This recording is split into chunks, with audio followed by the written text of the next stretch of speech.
if you haven't met me before, and I am talking about estrangement because that is something that I've been living with for the last 20 years. 3 daughters, and like I say, it's 20 years. Um, and I came on to talk about living with it, and obviously I've been living it for 20 years, and if you're living with this, you know at the beginning, and my deep empathy to you if you are at the beginning of this. Hello, hello. um, just how painful it is. And I think one of the things was hardest to get my head around was that it didn't seem, my daughters at that time didn't seem to care the levels of pain that I might be going through. And I can understand that they were going through their own pain. And it makes me wonder, how we deal with the pain. And I have a Facebook group with quite a number of parents in who are exploring this together, how we deal with the pain of it all, and then how we get our lives back on track. Because there isn't anything else left to do. Once you've done all the chasing that you can do, there's not much else other than to go inward, start to look at your own life and start to, I won't say change, but I don't know if that's the right word, explore who you are and how you want to live. Because there's no getting around it. This is the most painful thing that I think any parent could go through. And I think the thing as well is that when we try and share it, well, there's a number of reasons why it's so silent from a parent's perspective, is that there's a shame, there's a guilt. I think when you have a baby, I think it has a little label on the toe that says mum guilt on it. I don't know if you dads struggle with the guilt as much as maybe you do, I don't know. But it seems to me that women, as mothers, we tend to feel guilty for so much around mothering, not doing enough or doing too much or whatever it is. And how you get beyond all of that, beyond the guilt and the shame, and be able to speak of it freely and say, I've got an estrangement going on in my life, and not feel like you're going to receive a load of criticism and feel attacked.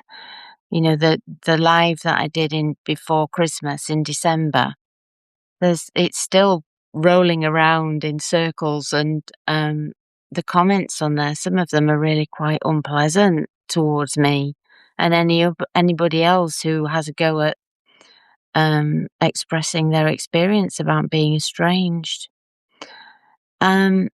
It does seem to be evolving at an extraordinary fast rate of knots. Every day people asking to come into my group, and the amount of estrangement groups that there are now. And then getting past all the labelling and all the judgment, all the terminology that has evolved around it, and how parents, I parented in the 80s, and if I was parenting now, I probably would not be doing it. I'd be doing it very differently, with the wisdom that I've collected along the way. But also, I think the structures are different. I'm of that era where you were shouted at and hit. I experienced that as a kid, and I think, and I did the same with mine. I would get frustrated, I would shout, I would slap, and I do still carry a bit of shame around that, which I think is kind of appropriate, because if I was to do it all again, I definitely wouldn't be doing it the way that I did it. But the way that I've forgiven myself for all of that is that if I'd have known better back then, I would have done better. So I recognise that young adults today are probably doing their parenting very differently. Our children are parenting their children very differently. Although what they are subjecting their children to is this not having any grandparent lineage. And maybe, I don't know if you, like me, I'm the only one that's cut off, the other family members, the kind of the extra family members, aunts, uncles, other grandparents, they're still included. And it is quite lonely being the only one. I often wondered what it would be like if it was the whole of my family, that my siblings and my nephews and nieces that had been cut out as well. And it doesn't seem to be that way. It's just me, the mother. And over the years, I've got stronger with it. I've learnt a lot about myself. I've learnt to forgive myself for my shortcomings as a mother. And I hear a lot of mothers who say, well, I didn't do anything wrong. And I sometimes think, maybe that's the case. Maybe you feel like you didn't do anything wrong. I kind of know that I did wrong, and in some ways that's a blessing and a curse.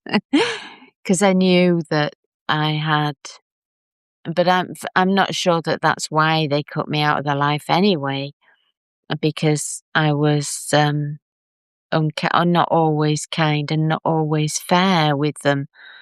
I'm not sure. I'm sure that played a part. But I tend to think that it's a bigger picture than that. Some of the things that I have no idea about. So if you are experiencing estrangement, my heart goes out to you. I post and write a lot about it. I love writing, and I write about relationships in general. And it's always fascinated me how my family of origin were a certain way, and then I'd go to other parents' kids' houses and see their parents doing their family in different ways. And there isn't an ideal family, I don't think. It's just that it's a place to explore. What is family? What is the purpose of it? Is it becoming obsolete? That's quite a scary thought, to think that family might not be considered to be of any value, that our ancestral lines are just to be kind of thrown away. And maybe that is one way of chopping off the patterning that runs through families, the ancestral kind of coming from way back. When you think about how many ancestors we've got, if you were to kind of line them up behind you, your maternal side on your left shoulder and your paternal side on your right, can you imagine all those people that have a biological influence on who we are and how we operate? And that's without the conditioning that we pick up in the environment that we live in. It's a wonder that we thrive at all when you think of it like that. And I'm sure there are some really wonderful families. And I wonder how much is kind of pushed away and not talked about, and it's done for appearance or peace or whatever, because we humans are volatile and unpredictable, and we've all got conflicting wants. But what I see the most in around estrangement is that nobody knows how to have a conversation before it becomes a cut off. I don't hear of anybody's adult child, or I don't hear from the parent that any adult child has said to them, I need space. I'm going to cut myself off for like a year or so. Maybe they do. Maybe we don't get to hear that level of maturity in some of our adult children. My experience is that they go off with a bit of heat, to say the least, that it's difficult, I imagine, for them to leave. The conflict they must have felt must be tremendous, and we are sort of like scrabbling around to try to put it right, come back and talk, or maybe we just run away. I know I was a chaser, and that I regret that. there isn't a perfect way to parent, and I don't think there's a perfect way to do estrangement well either. I think it serves us to go through the grieving process and to let go of hope and rebuild something that's trust instead. Hoping to me feels like quite passive, whereas trust, it just feels different. So I'm trusting that my daughters at some point will come back into my life. I've got another 30 years. I keep saying that. I've got another 30 years on this planet. And I'm sure that things are going to shift before I check out. And I've got grandchildren who I think must be curious about this person that their mother doesn't speak to. And if I could be a fly on the wall and not have any kind of emotional investment, I am curious as to how it will evolve and finally play out.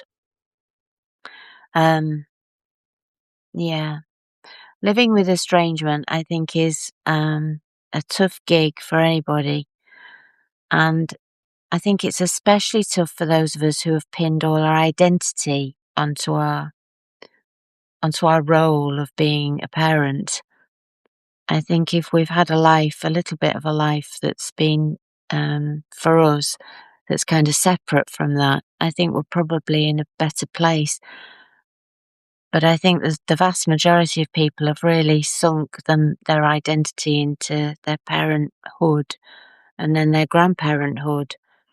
And reclaiming your life from that identity, I think it's a bit like retirement, only much worse. It's like enforced retirement. You've been sacked from the job that you really thought was for life, and without any what is it when you get a bit of paper, without any references. In fact, anything but the opposite of that. So if that's you, I'm sending you my love. And if you would like to reach out on email or get in touch with me, come into my group or jump on some of the courses that I offer, I'd be happy to have a conversation with you. And thank you for watching. And until next time, take care of yourself. Lots of love. Bye for now. Bye.